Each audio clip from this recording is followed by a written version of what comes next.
అందరికీ మర్నాథ. దేవుని కృపను బట్టి అందరూ క్షేమంగా ఉన్నారని ఆశిస్తున్నాను. మరి ఉదయం లేవగానే మీ యొక్క రోజుని ప్రార్థనతో ప్రారంభిస్తున్నారా? అవునండి.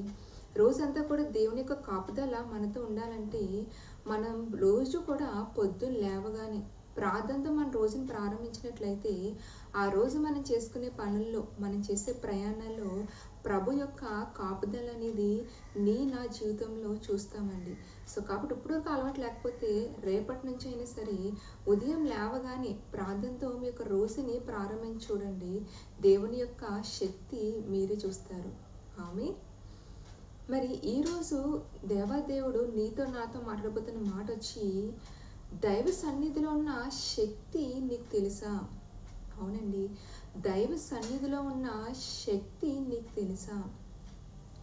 సో మన జీవితంలో ఏదైనా అద్భుతం పొందుకోవాలన్నా, ఏదైనా స్వస్థత పొందుకోవాలన్నా, ఏదైనా కార్యం నెరవేర్పవ్వాలన్నా మన జీవితంలో దైవ సన్నిధి అనే అనుభవము ఉండాలండి.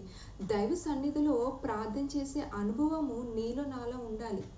బైబిల్ గ్రంథంలో అనేకమైన భక్తుల జీవితంలో అద్భుతాలు పొందుకున్నారంటే, దేవుని యొక్క స్వరం వాళ్ళు విన్నారు అంటే, దేవుని యొక్క శక్తి అభిషేకం వాళ్ళు పొందుకున్నారంటే వాళ్ళంతా కూడా దైవ సన్నిధిలో ఉన్నారు.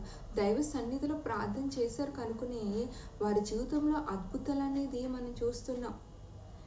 మరి యేసుక్రీస్తు ప్రభువారు కూడా ఈ లోకంలో ఒక మానవుడిగా జన్మించినప్పుడు మరి ఆయన కూడా అనేక అద్భుత కార్యాలు చేశాడంటే ఆయన కూడా దైవ సన్నిధిలో దైవశక్తి పొందుకోవడం ద్వారా అనేక అద్భుత కార్యాలు చేశాడు. ఎందుకంటే ఆయన కూడా ఉదయం లేవగానే పెందల కాడే లేచి ప్రార్థనతో ఆయన రోజును ప్రారంభించేవారు. మనం చూస్తాం మార్కు సువార్త 1వ అధ్యాయం 35వ వచనంలో ప్రభు పెందల కాడే లేచి ఇంకనూ చాలా చీకటి ఉండగానే బయలుదేరి అరణ్య ప్రదేశానికి వెళ్ళి అక్కడ ప్రార్థన చేయుచుండెను.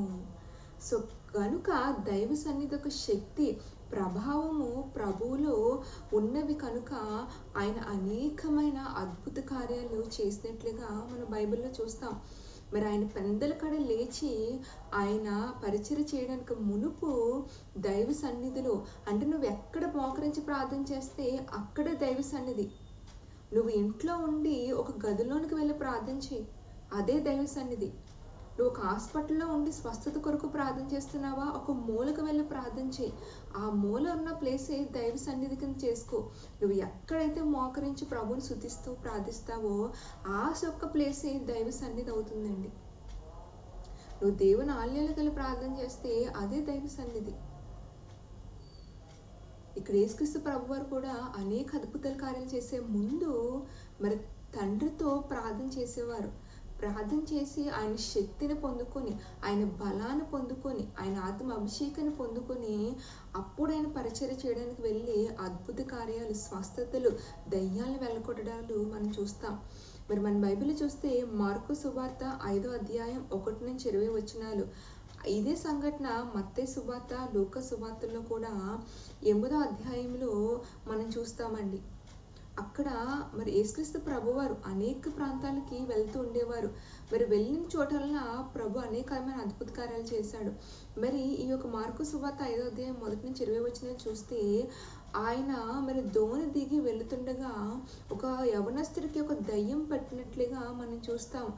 ఒక దయ్యాన్ని కూడా దేవుడు వెళ్ళగొట్టాడు అంటే ఆ దయ్యాన్ని ఆ ప్రభు ఆ వ్యక్తుల నుంచి పారిపోయేలా చేశాడు అంటే తన కారణము ప్రభు పెందల కాడ లేచి దైవ సన్నిధిలో మోకరించి, అంటే అరణ్యంలో కొండ మీదకి వెళ్ళి అక్కడ దైవ సన్నిధికి చేసుకుని అక్కడ ప్రార్థన చేసి ఆయన రోజును ప్రారంభించడం ద్వారా ఆ యొక్క దయ్యాలను వెళ్ళగొట్టినట్లుగా, అద్భుతాలు చేసినట్లుగా, యేసు యొక్క నామమును అక్కడ స్వస్థత పరిచినట్లుగా మనం చూస్తున్నామండి.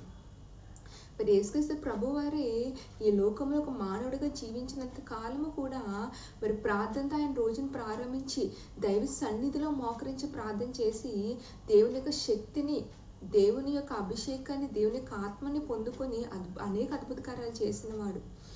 రోజు ఆయన బిడ్డలుగా ఉన్న నీవు నేను ఇంకెంత ప్రార్థన చేయాలి?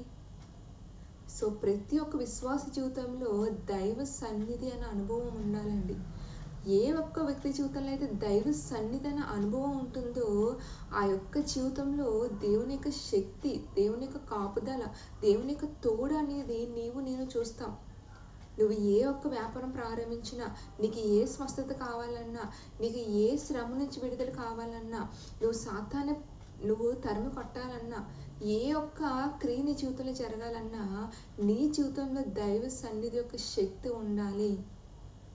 ఆ శక్తి ఉండాలంటే ప్రతిరోజు కూడా నువ్వు ఇంట్లో ఉంటే ఇంట్లో, సన్నిధిలో ఉంటే సన్నిధిలో, లేకపోతే హాస్పిటల్ ఉంటే హాస్పిటల్లో, ఆఫీసులో ఉంటే ఆఫీస్లో, నువ్వు ఏ ప్లేస్లో ఏ ప్రాంతంలో ఉన్నా నువ్వు ఎప్పుడైతే ప్రతిరోజు కూడా నువ్వు ప్రార్థన చేయడం మొదలు పెడతావో ఖచ్చితంగా దేవుని యొక్క శక్తి, దేవుని యొక్క దైవ సన్నిధి యొక్క శక్తి నువ్వు నీ జీవితంలో పొందుకుంటావు. మనం ప్రతిరోజు కూడా మన యొక్క బిజీ లైఫ్ ఎంత బిజీగా ఉన్నా ఉదయం టిఫిను, మధ్యాహ్నం భోజనం, రాత్రి డిన్నర్ ఎలాగైతే చేస్తామో ప్రతిరోజు కూడా ఈ యొక్క దైవ సన్నిధి యొక్క శక్తి మనం పొందుకోవాలంటే ఉదయం లేచినప్పుడు, లేదా రాత్రి పడుకున్నప్పుడు, లేదా మనకి ఎంత ఖాళీ ఉన్న సమయంలో ప్రార్థన చేయడం కూడా అదే విధంగా అలవాటు అవి ఉండాలండి. ఎలాగైతే 3 పూటలో కూడా ఎంత బిజీగా ఉన్నా టైం అవ్వేటప్పటికి మనం ఎలాగైతే ఆహారం మన కడుపులోకి వేసుకుంటామో ప్రతిరోజు కూడా ఉదయం లేవగానే, లేదా రాత్రి పడుకునే ముందు, లేదా మధ్యాహ్న సమయంలో పడుకోకుండా ఖాళీగా ఉన్న సమయంలో ఇది ప్రార్థన చేసుకునే సమయము అని ప్రార్థన చేసుకుంటూ నువ్వు ఉన్నట్లయితే ఖచ్చితంగా దైవ సన్నిధి యొక్క శక్తి అనేది నువ్వు నీ జీవితంలో చూస్తావు. ఆమేన్. మరి యేసుక్రీస్తు ప్రభువారు ఉదయం లేవగానే సమయానికి ప్రార్థన చేసుకునేవారు.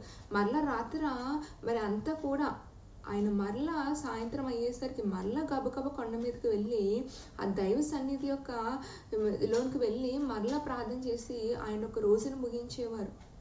మీరు ఈరోజు ఈ మాట నీ జీవితంలో కూడా దైవ సన్నిధి యొక్క శక్తి నీ జీవితంలో చూడాలి అని నువ్వు అనుకుంటే నువ్వు ఎలాగైతే 3 పూటలో కూడా మరి ఆహారం తీసుకుంటున్నావో మర్చిపోకుండా, సమయం అయ్యేసరికి ఎలాగైతే ఆహారం తింటున్నావో ప్రతిరోజు కూడా ఉదయం రాత్రి కుదిరితే మధ్యాహ్నం దానియేలు వలె ఉదయం మధ్యాహ్నం రాత్ర ఎలాగైతే దానియేలు ప్రార్థన చేసేవాడు, ఈరోజు ఈ మాటలు నీ జీవితంలో కూడా దైవ సన్నిధి యొక్క శక్తి నువ్వు పొందుకోవాలంటే నీ జీవితంలో ప్రార్థన అనేది చాలా అవసరం. నువ్వు ఎక్కడున్నా, ఏ పరిస్థితులను ఎంత బిజీగా ఉన్నా నువ్వు కొద్ది నిమిషాలు మోకరించి దైవ సన్నిధిలో ప్రార్థన చేసి చూడు. ఆనాడు యేసుక్రీస్తు ప్రభువారు ప్రార్థన చేయడం ద్వారా అనేక అద్భుత కార్యాలు ఎలా చేశాడో, అనేకమైన దయ్యాల్లో స్వస్థతలను ఎలా అయితే వదిలించాడో ఈరోజు ఈ మాట్లాడే నీ జీవితంలో కూడా దేవుడు వాగ్దానం చేస్తున్నాడు కదా. నీలో దైవ సన్నిధి యొక్క శక్తి ఉన్నట్లయితే, దైవ సన్నిధిలో నువ్వు మోకరించి ప్రార్థన చేసినట్లయితే నీ జీవితంలో ఎలాంటి శ్రమ ఉన్నా, ఎలాంటి కష్టం ఉన్నా, ఎలాంటి శోధన ఉన్నా, ఎలాంటి అనారోగ్యం ఉన్నా ఖచ్చితంగా వాటన్నిటి నుంచి కూడా దేవుని తప్పిస్తాడు. ఆ శ్రమల కష్టాలు వచ్చినప్పుడు, ఆ ఏదైనా వ్యాధి వచ్చినప్పుడు అవి తట్టుకోగలిగే శక్తిని, బలాన్ని దేవునికి ఆత్మను నీకు ఇస్తాడు. కాబట్టి ఈరోజు ఈ వాక్యం అంటే నీ జీవితంలో ఇప్పటి వరకు దైవ సన్నిధి యొక్క శక్తి నీ జీవితంలో లేదేమో, నువ్వు ఇప్పటివరకు దైవ సన్నిధి యొక్క శక్తి నువ్వు రుచి చూడలేదేమో, అట్లీస్ట్ ఈ రోజు నుంచి అయినా దైవ సన్నిధిలో మోకరించి ప్రార్థన చేయి. ఒకవేళ ఈ చర్చికి వెళ్ళలేకపోతే అట్లీస్ట్ ఇంట్లో ఉండైనా ఉపవాసం ఉండి నీ గదిలోనికి వెళ్ళు. ఒకవేళ హాల్ ఉంటే హాల్లోకి ఒక మూలకు వెళ్ళు, మోకరించు, ప్రార్థన చేయి. నీ శక్తి నాకు కావాలయ్యా, నీ దైవ సన్నిధి యొక్క శక్తి నాకు కావాలి, నీ యొక్క బలము నాకు కావాలి అని చెప్పేసి నువ్వు ఆయన ప్రార్థన చేసినట్లయితే, నీ యొక్క ప్రభావం నాలో కావాలి తండ్రి నువ్వు ప్రార్థన చేసినట్లయితే దేవదేవుడు ఈరోజు నీకు వాగ్దానం చేస్తున్నాడు కదా, దైవ సన్నిధి యొక్క శక్తి దేవదేవుడు నీ జీవితంలో దయచేయబోతున్నాడు. ఆయన యొక్క బలాన్ని, ఆయన యొక్క శక్తిని, ఆయన యొక్క ఆత్మ అభిషేకాన్ని దేవునికి దయచేయబోతున్నాడు. కాబట్టి ఆయన యొక్క శక్తి నీకు కావాలంటే, ఆయన యొక్క బలం నీకు కావాలంటే, నీ ప్రార్థన నువ్వు జవాబు పొందుకోవాలంటే నువ్వు ఇది కుదిరితే సన్నిధికి వెళ్ళి ప్రార్థన చేయి. లేకపోతే నువ్వు ఎక్కడ ఉంటే అక్కడే దైవ సన్నిధిని చేసుకొని అక్కడే మోకరించి ప్రార్థన చేయి. దేవుని యొక్క సన్నిధి యొక్క శక్తి నీవు నీ జీవితంలో చూడబోతున్నావు. ఆమె మరణాత. కాబట్టి ఈ మాటలు దేవుడు ఈరోజు నీ జీవితంలో నెరవేర్చును గాక. ఆమె మరణాత. God bless you.